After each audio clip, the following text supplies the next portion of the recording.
Magandang araw po mga kababayan. Nandito naman po tayo ngayon sa ating pang-apat na episode po ng ating podcast. So kasama po natin ngayon si Balita't Kaalaman, Siyempre, yan, balita at kaalaman, kamusta?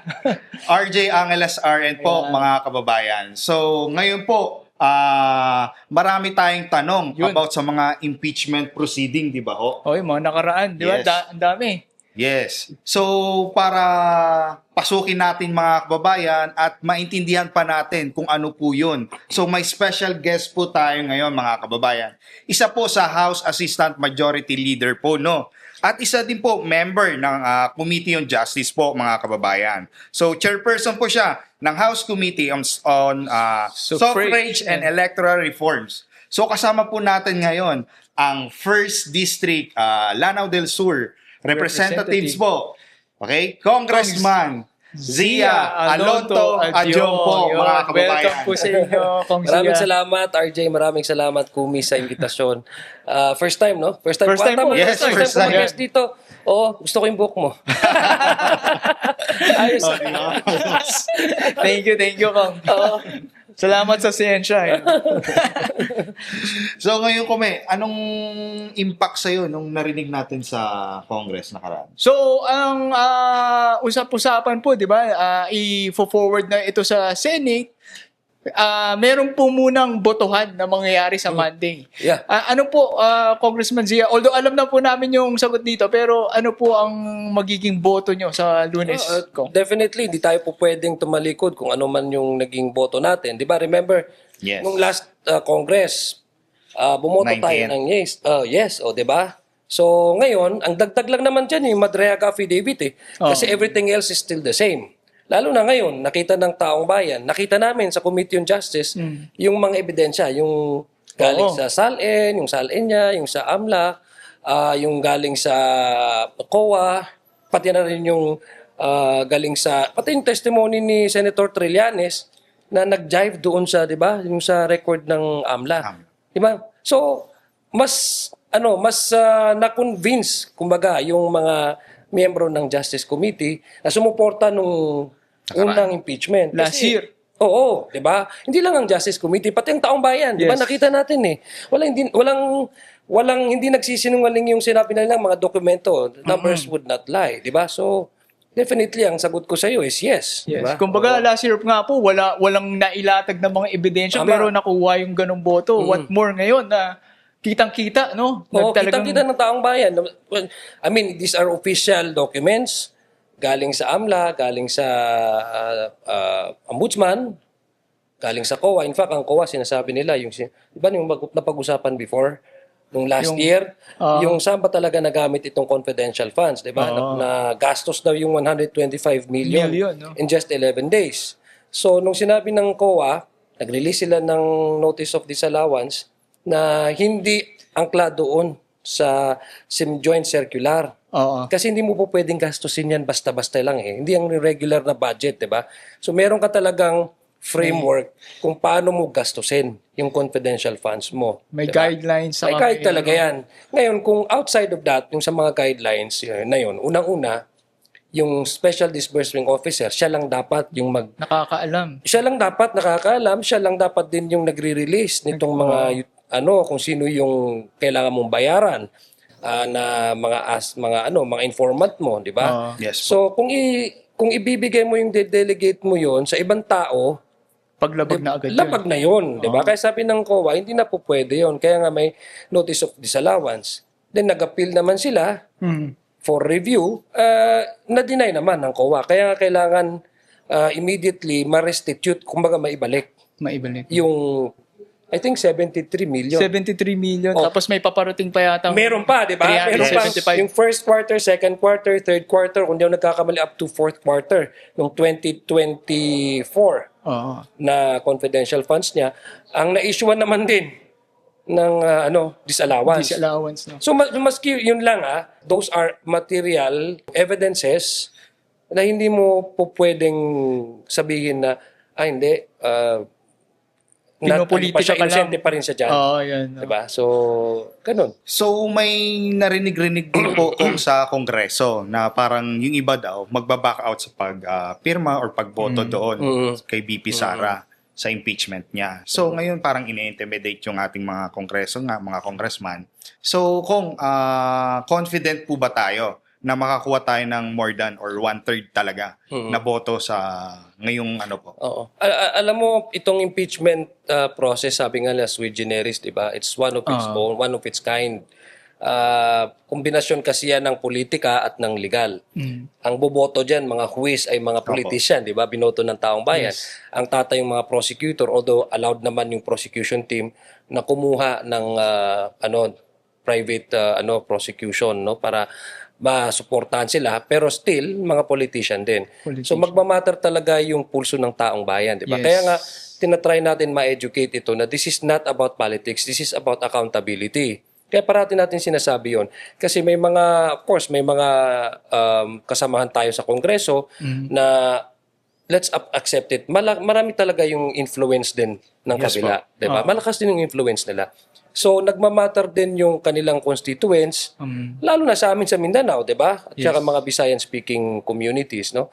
Kasi nga, kailangan natin i-break yung sinasabi nating pagiging regionalistic pagdating sa mga bagay-bagay kung ang pinag-uusapan naman talaga natin is upholding transparency and accountability, di ba? So kaya kailangan yung information dissemination is very fast and very accurate yung information din na binibigay natin. So ako naiintindihan ko kung merong ganung klaseng dynamics, Yes po. di ba?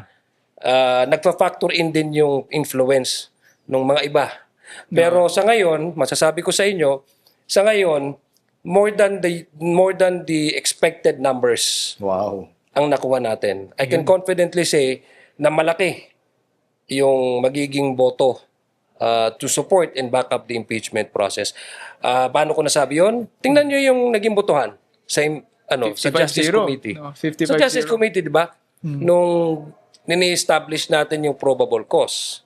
Diba? Hindi lang isang partido 'yon. Yes. Composition nung membership na 'yon sa Justice Committee nung bumoto na 'yon ay iba't ibang partido. Yung mga party list din. 23-0. Ang nangyari is 55-0, no? Unanimous. 55. Unanimous yung boto. So, indicative 'yon na yung in-expect natin na boto to support the impeachment ay mas sosobra pa. Yun. No? Kaya confident tayo na papunta talaga ito sa Senado. Kung ang naisip ko dyan, kaya bumoto sila na unanimous talaga 55-0 kasi nga po, yung kabilang panig wala naman pong naisagot, di ba? Yeah, totoo. Laging bakante yung upuan. Tama. So, kasi pagkakataon sana dapat yun di ba? Yes. Sinasabi nila, kailangan daw mabigyan ng due process. So yun ang ginawa natin ginawa ni Chairman Jinky Luistro dahil nga rin dun sa ruling ng Supreme Court na kailangan mabigyan ng due process yung respondent, di ba? So yun ang ginawa. Habang may sasalita o may nagpo-provide ng mga dokumento na nasupina, mapapansin nyo, tinatawag yung respondent, no? Pero hindi pa rin, opportunity sana dapat yun para to counter, di ba? Halimbawa, lumabas ang AMLA. Pwede naman sabihin nila na kinu-question namin yan because these are the facts that we can actually provide to counter your allegation. Pagkakataon na yun. At saka ang taong bayan, gusto nilang makita kung ano ba yung magiging sagot mo. Kumbaga, kung ikaw ay nasa piskalya ka at hindi ka pumunta, indication na yun na wala kang may provide na na counter argument mo. So ang nangyayari is wala ni isa doon na counter, na na-debunk, di ba? Yes. So walang isa doon na na-debunk. So ang nangyayari is doon sila sa social media press con. press con, tapos ang tinitira nila yung proseso, unang-una, yung integrity, di ba? Sana dapat yung pinaglaanan nila ng oras, panahon sa mga press con, kung doon nila, alam mo, magaganda yung mga argumento nila. Minsan, magagaling sayang nga lang kasi hindi naman na-convince yung membro ng committee na hindi sumuporta or at least man lang magkaroon ng kumbaga mag-question niya yung mga pinapresenta na testimony, na evidences. Ang nangyari tuloy, wala ring basihan yung Perfect mga score committee but to really establish the Probable cause. Tapos sinasabi din nila, we will respond to the appropriate proper venue, which is in the trial. Diba? You're questioning the process, but then at the end, you're saying that no, there's really that legal process, because Yes. once you question the process in the House, automatically the logical conclusion with that is to question also if the complaint in the House, which you question the process itself, the logical conclusion is you should also be questioning the Senate, because you question the very process. Magkadugtong yan eh. Yes. Hindi mo po pwedeng i-question itong isa tapos Hindi ka mag-question sa kabila. i-honor mo o i-acknowledge mo itong isa. Magkadugtong yan na proseso. That makes sense kung kasi dun sa petition na sinampa nila dito sa Korte Suprema, parang isa sa mga respondent hindi lang po Congress eh. Kasama po yung Senate President, no? Oo. So, parang ngayon napapaisip ako, talaga bang aatin itong si Sara Duterte sa Senado? Mukhang nung first na namin, meron lang talaga kaming first na impression talaga namin na hindi na talaga sila pupunta. Oo. Pero nagbibigay pa rin consistently ang committee ng invitation para Yes. para at least mapagbigyan ng kasi mapagbigyan ng pagkakataon, kasi hindi mo naman doon ini-establish yung guilt eh. Yes. Hindi naman yun ng trial talaga eh. Yes. Ang ini-establish mo lang doon ay may dahilan ba at meron bang sapat Tama. na basihan itong mga sinasabi ng allegation na ito ni Nasabalya, no? Na allegation para pumunta doon sa actual na trial. At ba't ka pupunta sa actual trial? Wala namang basihan at puros haka-haka lang pala yung mga allegation na ito. O syempre, ang gagawin ng parang I-confirm. acting as a kasi fiscal, it's like to preliminary investigation. The fiscal or the prosecutor will make sure na yung sinasabi mo ay may basihan. Oo. Otherwise, at ko pa idadalhin sa korte, chismis lang din pala itong di ba, sinasabi. Tama. Yes. Oo. So, speaking of basihan, kasi nanood din tayo sa plenaryo eh. Oo. Meron tong kongresista na wala naman daw nanggalahitin si Congressman Laila de Lima. So, speaking dyan, Kong, kasi meron ding kongresista na doon din sa plenaryo po na nagsasabi, pag bumoto ng yes, may budget. So, pag bumoto daw ng no, parang kami, mga taong bayan, parang sa loobin namin na parang wala budget. So, anong masasabi niyo Alam mo dyan, yung- Kong? Parang may bigayan ba? Naki-insinuate Oo. sila na Alam mo yung bigayan. unang-una, yung budget na sinasabi nila, talagang ang nagkakaroon ng assessment dyan kung ano yung kailangan ng bawat community na pondo para mapagbigyan yung mga kinakailangan na services. Ay nasa nasa executive na yan, di ba? Ang role lang ng House of Representatives ay tingnan kung ito ba yung mga pinopropose ninyo na pondo ay naayon doon sa pangangailangan. Una. Pangalawa, ito ba ay nagagastos ng maayos? Kaya nga always natin tinatanong, ano ba yung utilization rate ng isang departamento, di ba?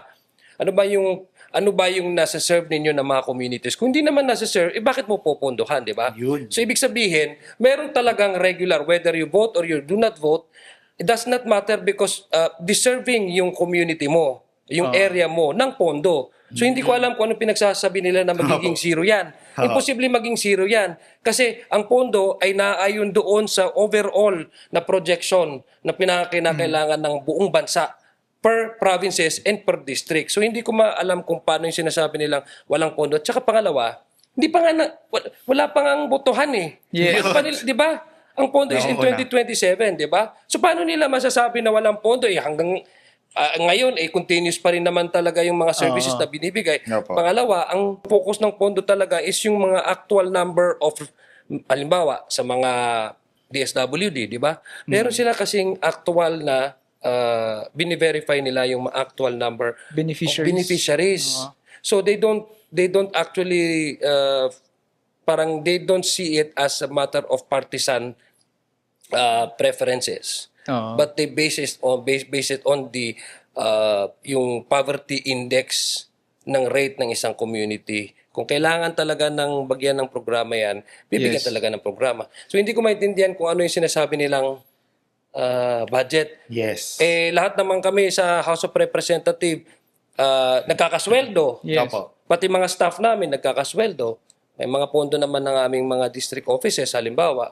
So, hindi ko alam. Silang tanongin nyo, anong pondo sinasabi nyo na mawawala sa inyo? Oo nga At anong pondo ang madadagdag doon sa boboto ng yes? bobotohan. Feeling ko ito lang yung mga isa sa mga bagay kung paano nila i-divert Divert yung focus, no? yung focus na gawin nilang politika. Yes. Na ito lang isa itong politika, pero ang taong bayan naman alam naman natin hindi ito politika, nagsasalita na at kumbaga masyado ng glaring yung evidences Ebidensya, no? Yes. para sabihin mo ito ay pamumulitika lamang. Actually, may mga survey nga na ano, 'di ba, yung mga tao gusto rin talaga 90%, almost 90% na Yes. dalawang survey Oo, yung tama gustong ka. humarap si Diba? Sara Oo, Duterte. lumabas ata parang gusto kasi ang taong bayan gusto rin ng closure. Yes. Ano ba talaga yung pinag-uusapan niyo diyan?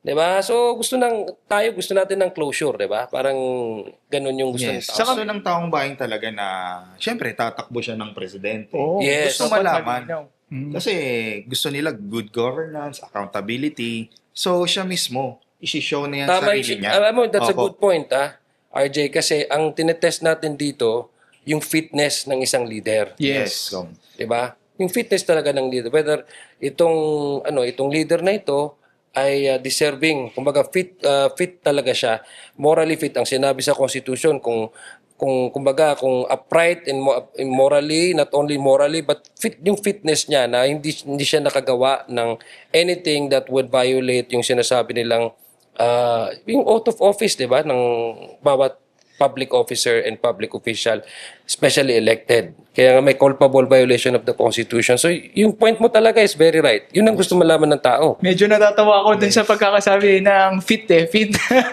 So, I mean, physically fit. We're not talking about physical fitness, physical, ha? or mentally fit pa. Yun yung naiisip ko. Baka naman maiba, matwist na naman yun. sinasabi natin dito, di ba? Wala naman tayong kino-question po, no?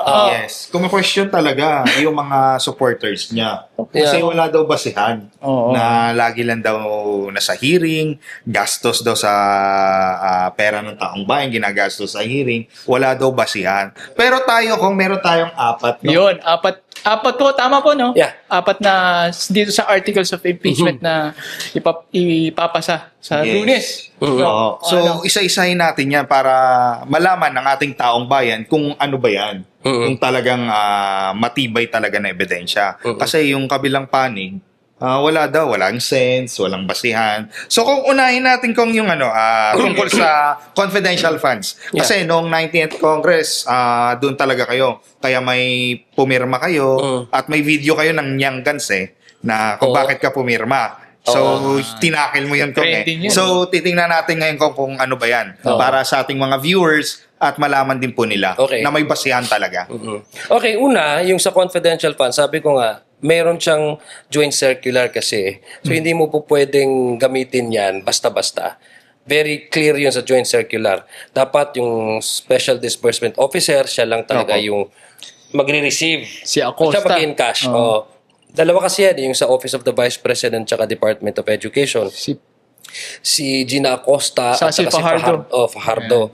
So sila lang yung sinasabi doon na mag-in-cash at sila yung mag-pay out. Kumbaga, mag-re-release. Dalawang klase kasi yung modes of releases. It's either you buy the information or reward. Dalawa kasi yan Pero doon sa sinubmit nilang mga utilization, yung pag-utilize nila at yung acknowledgement receipts, mga code names daw sabi nila, di ba? Code names. Pangalawa, yung the manner of pag-utilize doon ay minsan hindi siya pagbibigay diretso ng payment of reward or purchase of information pero binili nila ng gamot. Hindi po gamot. pwede yun. Di ba? Paano Hindi pala ibig pasok sabihin, sinong informant mo na kailangan ng gamot, di ba? Unang-una. So, hindi rin yun po pwede according to kasi kung gamot yan, magbibidding ka pa talaga. Kasi procurement yan So, magsasubject yan sa procurement law, magbibidding ka pa. Pangatlo, yung mismong pag-delegate nung pondo na ito, doon sa kay Colonel Nolasco at saka kay Colonel Chica. La Chica. Diba? Yan po yung sinabing, inabot lang. Inabot lang. Inabot. Diba, naka-duffel Kaya bag? nga, mismo yung si Miss Gina Fajarda at saka si Gina Gina Acosta Acosta at saka si Mr. Fajarda ang nagsasabing hindi nila alam. Oo, kung saan ginastos. Kung babalikan nyo kung saan ginastos, hindi nila ma-attest kung itong mga nakapirma sa utilization, sa confidential funds ay totoo na mga tao. That's number 4. Number 5, yung nakita natin, sinabi na nga ng NBI, na kumbaga isang tao Yung mga pumipirma. pumirma. Kasi tinanong pa rin ng PSA, okay PSA, meron ba kayong ganitong tao na pangalan may Regres Piatos? Oo. Diba nung una sinasabi nila, meron naman talagang Piatos daw na apelido. Okay, let's give them that. Pero the only way to attest kung meron mo talagang To Piatos register. na Mary Grace is for the PSA. I don't think na ang PSA walang mga record sa mga ganyang mga tao, di ba? Yes. So, sinabi ng PSA, wala. Tapos sinabi naman ng NBI, yung experts, mukhang isa lang ang tao ang pumirma. Kaya nakita natin si Kokoy Villamin, halimbawa. Si Kokoy Villamin, tumanggap siya ng 35,000 sa magkabilang dulo ng Pilipinas. Tapos isa yung... Magkaiba yung pirma. O parang magkaiba pa yung pirma. Baka magkaiba pa yung pirma, 'di ba? Hindi lang si Mary Grace Piatos. So titingnan din natin kung probable ba o possible ba o realistic ba na in one day magre-release ka from Apare to Mindanao, in one day tapos magre-release ka yung disbursing officer mo from different cities from Luzon to... Paano mo makakayanan yun, di ba? Parang imposible man naman makayanan. So it raises question kung ito bang sinasabi ng disallowance ng COA ay unang-una meron ba talaga siyang sige, pagpaliban muna natin yung joint circular, doon muna tayo sa practicality. Practicality yan.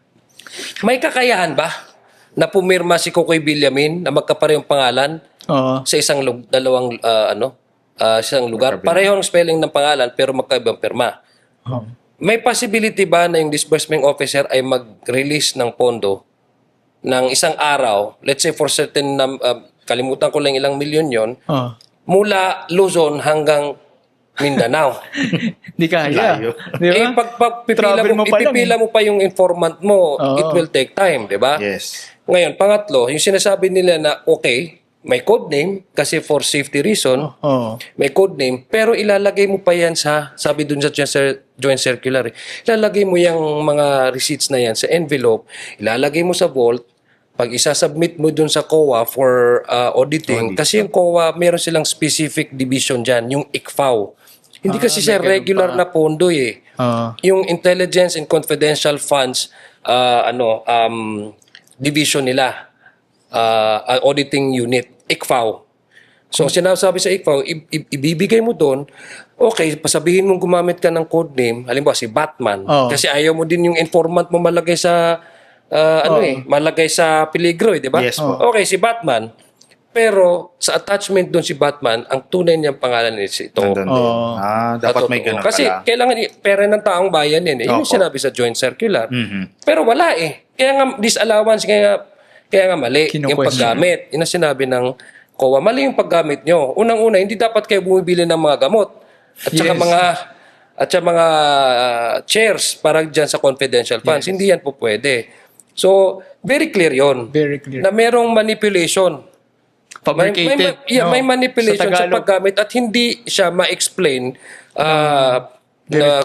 hindi siya ma-explain kung paano nagamit itong confidential funds na naaayon sa joint circular na sinasabi ng COA. Di ba kung ano po yan, mga libo-libo po yan, di ba? Kasi parang ang tingin ng iba, konti lang, Mary Grace Piatos ng Kokoy William. Libo-libo Marami kasi resibo po yan, di ba? ang sinubmit ng good government ng tayo oras na yon para i-attest. Kasi kailangan mo rin to give due process at the same time yung presumption of innocence, 'di ba? Kailangan mo rin i-attest ito para ma-prove na baka naman din nagkamali ang COA. So the only way to attest this is sa PSA kung may record sila. 'Di ba? Kung totoong merong Mary Grace Piatos, si Kokoy Villamin, kung meron bang si Milky si Kuya, may mga pangalan na ganito. Pero marami itong sinubmit namin. Ang kinuha lang nila is yung sample. Sample lang. Na out of the 85 sample, randomly selected, 85 ba? kumuha sila ng 85 na doon sa sampling na acknowledgement receipt. Doon sa 85 ngayon, meron silang nakitang 35 na signatures of the same Person. person. Grabe. Sample So, pa lang pito yan. yung ano nila, pito yung nakita nilang ano. So, ibig sabihin, in 85, merong 35 na acknowledgement receipt na iisa yung pumirma. Sampling lang yun. So, Hindi pa natin pinag-usapan yung libong-libong acknowledgement receipts na Oh, yun. libo-libo. Hindi So- pa natin napag-usapan yung actual na violation, which is the purchase of chairs and purchase of medicine. Iba pa yun. Iba pa yun. Dami, no? Ang hirap sagutin yan, Grabe, no? Kaya pala hindi mo pumupunta. ma-attend. Tapos, syempre, yung makita mo, isang stroke pala yun, no?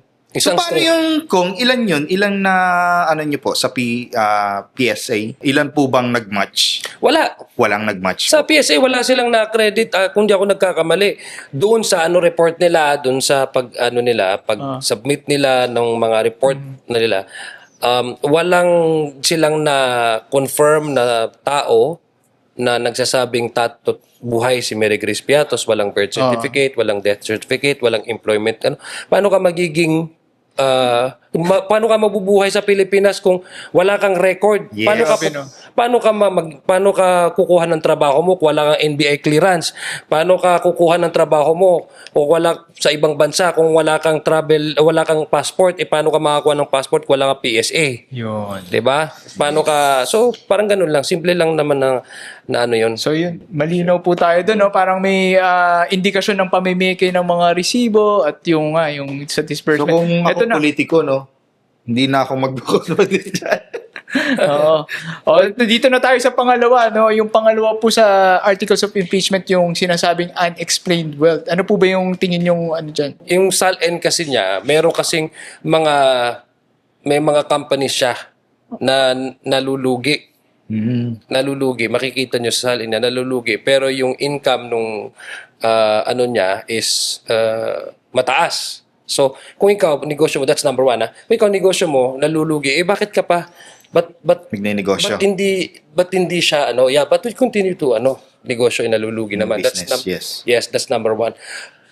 Number two is yung SALN niya na may mga years from 2019 up to 2024 na wala Zero. siyang cash or check deposit. Oo. Ibig sabihin zero. So wala siyang nag-reflect doon na SALN. Kumbaga, wala sa SALN yan, nag-reflect yung cash and deposit. Hindi naman kapanipaniwala yun. Yes. Kasi, di ba, imposibleng wala kang cash in hand, wala kang deposit. So, isa yon sa mga indikasyon. Tapos, hindi talaga siya nagtutugma doon sa sinasabi ni, si Congressman Terry Redon, may talagang mastery dito eh. Hindi talaga siya tumutugma doon sa pag-spike nung income. 'Di ba? Ang sinasabi kasi nila, bakit kasali yung asawa? Unfortunately kasi sa batas natin under the Anti-Corrupt Practices Act, talagang pagkasawa kayo, by virtue of your marriage, you're considered to be a one entity. So anong salin mo, anong kita mo, yun ang salin, nire-reflect mo talaga yun.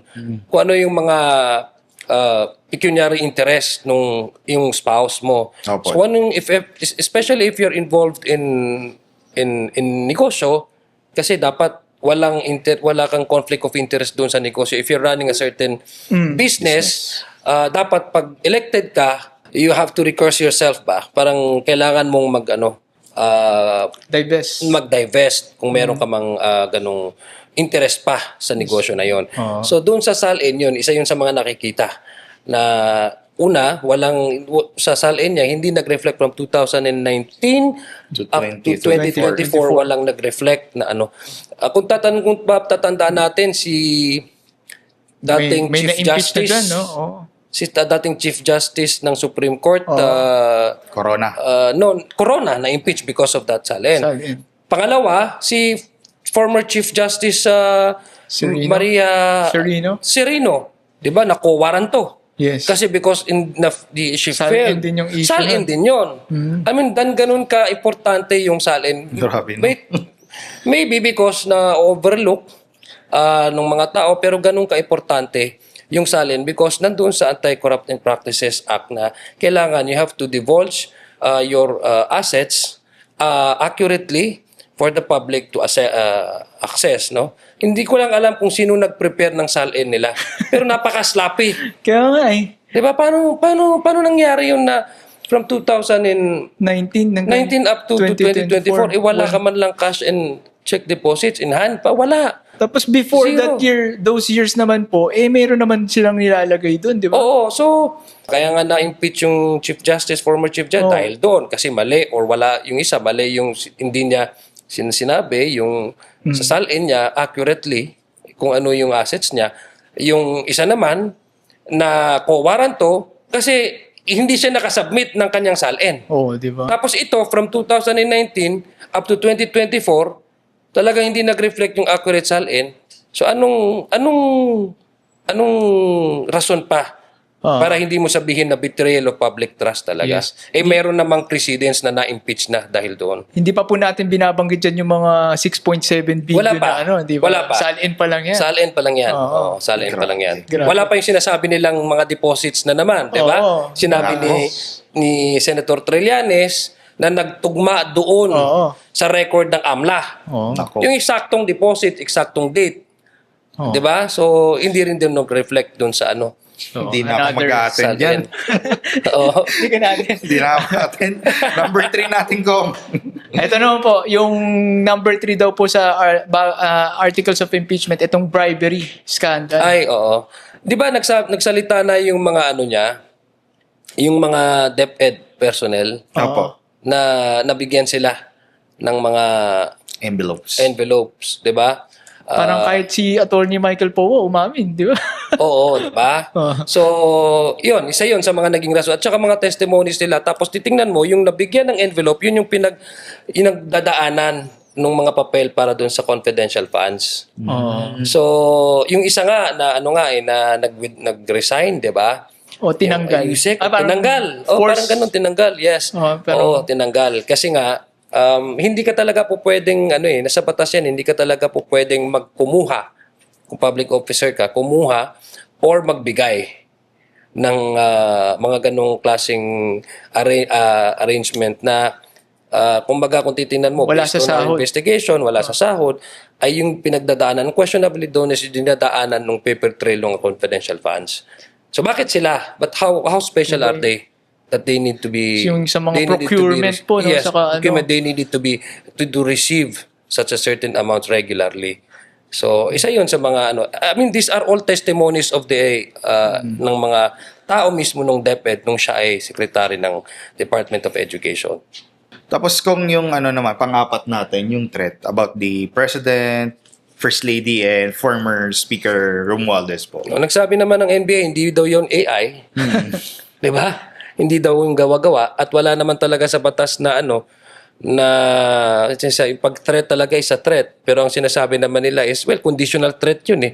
Pag sinabi ko talaga sa'yo na kung hindi mo to gagawin, papatayin kita. Halimbawa, that's already a threat. Yes. Diba? So wala naman talagang conditional threat.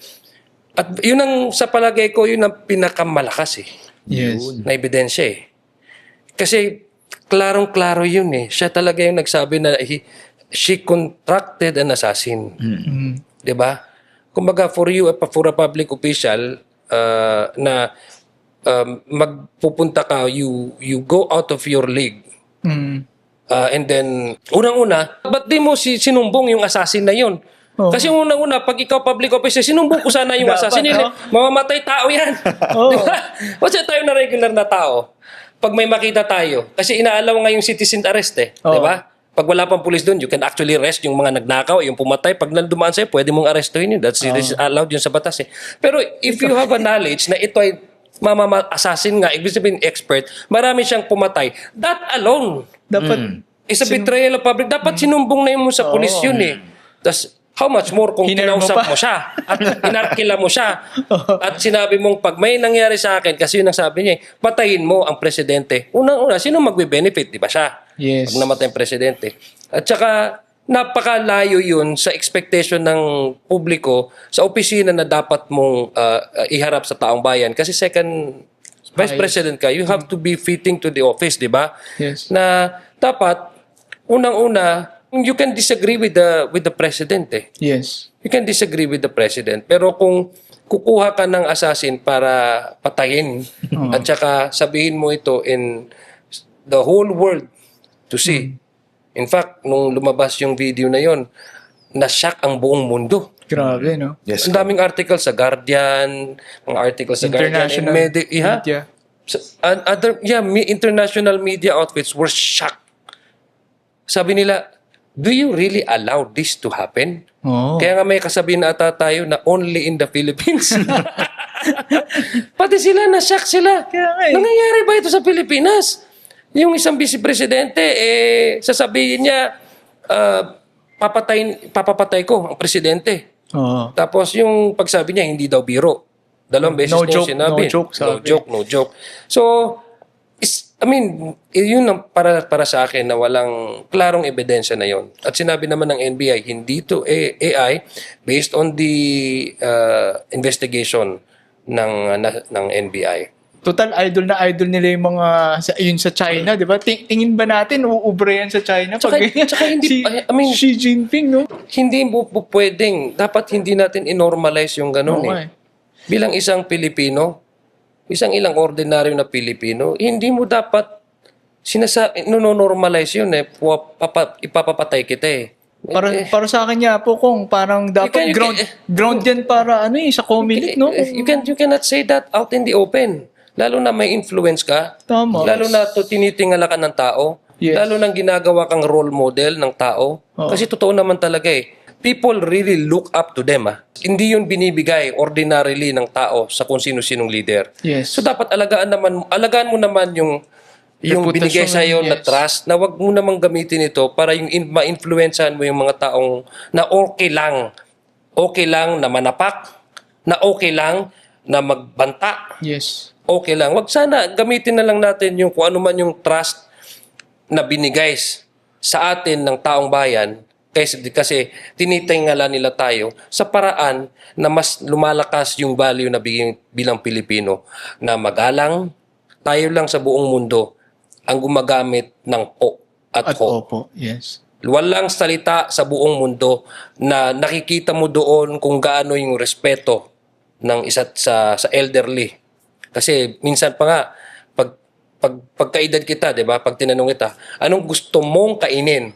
Yes. Pero pag medyo matanda or medyo umangat yung kanyang kumbaga mandate or yung authority niya sa'yo, ang sabi mo, ano po ang gusto nyo? May respeto.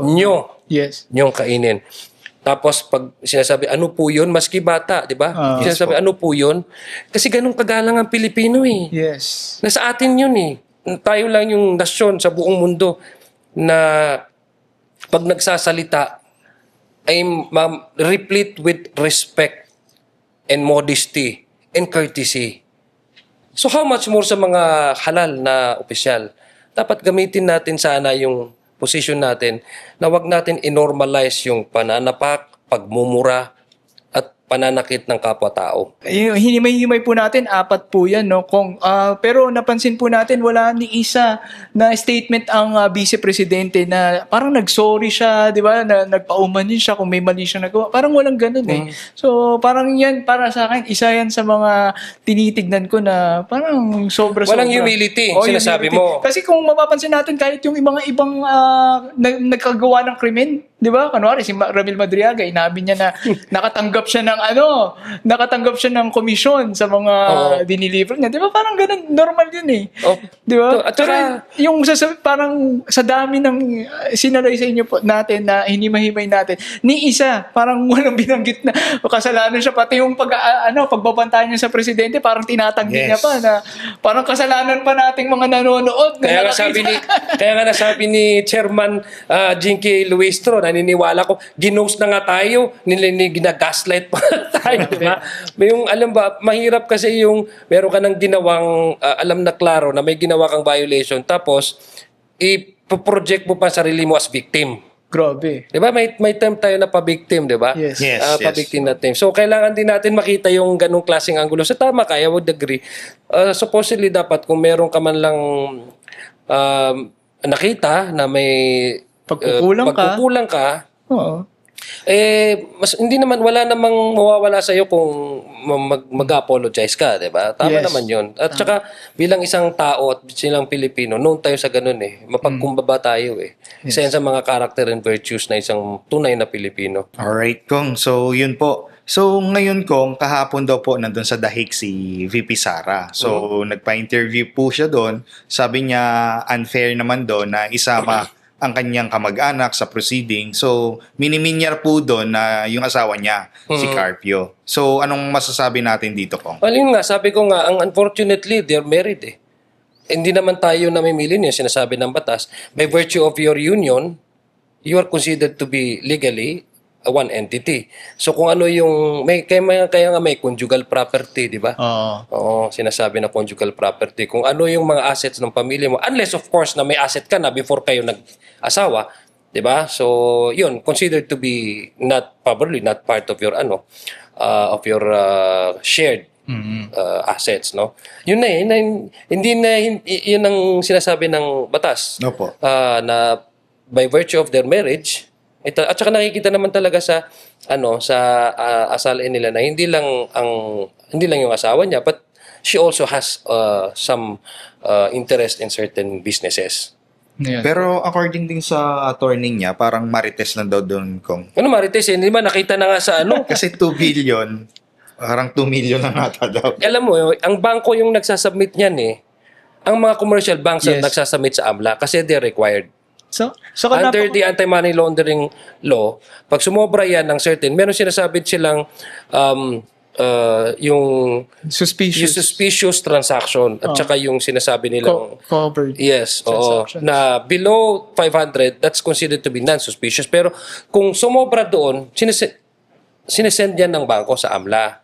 So even without AMLA asking for that, ang bangko talagang nagre-report. So alam mo ang bangko, pag pumunta ka ng bangko at mag-withdraw ka, pati yung kusing, di ba? Binibilang nila yan. Yes. Mayroon nga silang teller. Yes.